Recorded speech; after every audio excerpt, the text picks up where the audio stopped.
All right, well, welcome to 700X. This is Introductory Biology at MIT. Welcome to everybody who's watching on the web as well.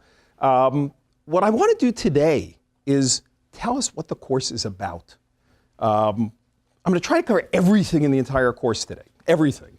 And then, we'll try to cover it a little more slowly next time. So if it doesn't all make perfect sense the first time out, that's kind of to be expected. But I think, as you'll see, the purpose of this course is to understand the fundamental principles of biology, the really unifying ideas of biology.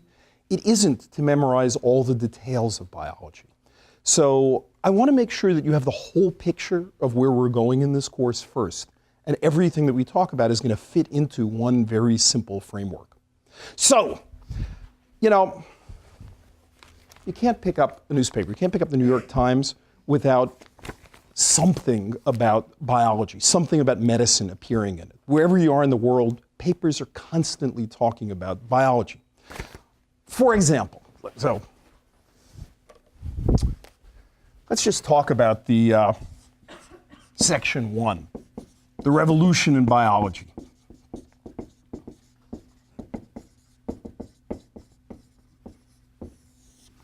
Medicine. If you saw the New York Times Sunday magazine just this weekend, there was this cover story called Painless, about somebody who was utterly unable to feel pain. You might think that's a good thing. It's a very bad thing not to be able to feel pain, because if you put your hand on something hot, the only way you know that you're burning your hand is you start smelling burning flesh. It's a bad thing.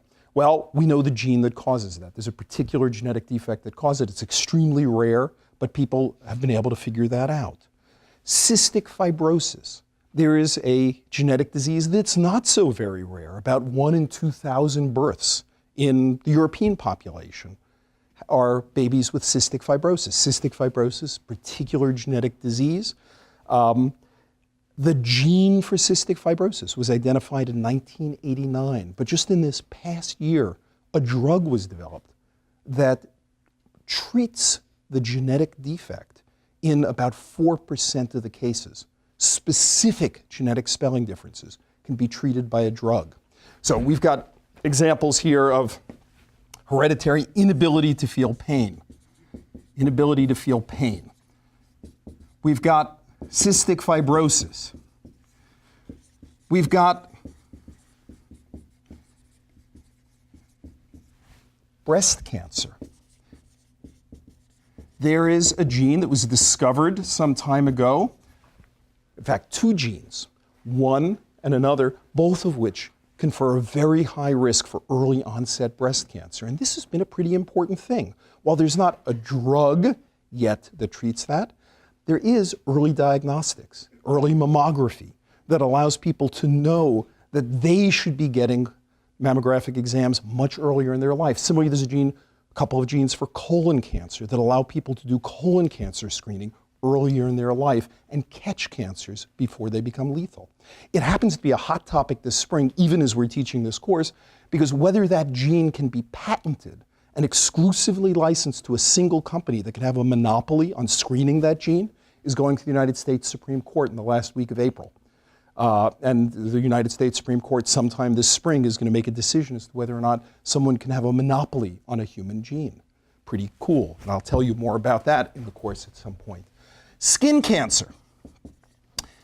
There's an amazing drug for skin cancer. Skin cancer used to be completely untreatable, but it was found that 50% of the people who have skin cancer, melanoma, have mutations in a particular gene, which goes by the funny name BRAF. There is a drug against that BRAF protein, and in one sense, it is miraculous. You can take patients with cancerous lesions all over their body, and they can take this pill, and they utterly disappear. Except that 9 months later, they completely come back. They completely come back.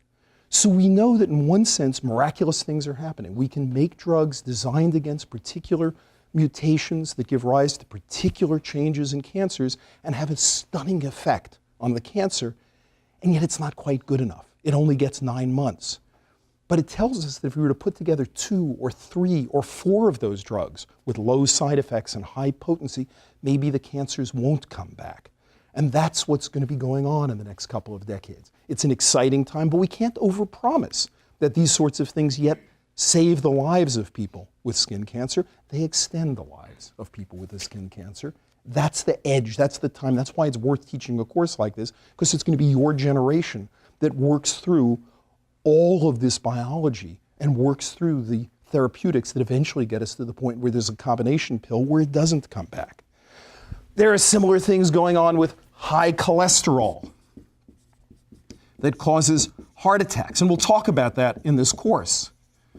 Some people have extremely high cholesterol. Sometimes there's a genetic cause. Sometimes it's diet. In fact, this is becoming a huge epidemic in large portions of the world, particularly in Asia, in India, and China, with epidemics of heart disease that are beginning to overtake the population. Well, about 15 years ago, some remarkable drugs became available that were able to treat high cholesterol and bring it down some, but not completely. This year, there have been some remarkable new studies of drugs not yet approved from some totally different mechanism that make it possible to lower cholesterol in other ways. But there also have been some stunning failures, some hypotheses about other ways that you might be able to decrease the risk of heart attack. And well, some companies blew several $billion each on what turned out to be a pretty bad scientific hypothesis. And we now know why it was a bad scientific hypothesis, and they could have saved a few $billion. I don't know about you, but saving a few $billion any given day is a good thing. That's what we're living through right now. It is an amazing time, and the point of the course is to be able to understand this, as opposed to, say, cutting-edge high physics or fancy chemistry, where you might not, in an introductory course, be able to understand what's going on at the cutting edge. We can, in biology, be able to make sense of what is going on at the cutting edge. Maybe not all the little details, but the fundamental principles that are at work in all of this and all of the medical applications that are going on, it's possible right now to understand. All right, now that we finished this segment, could I ask you to take a moment and go to the discussion forum and tell us, why did you take this course? What are your goals? What's your motivation for learning about the secret of life?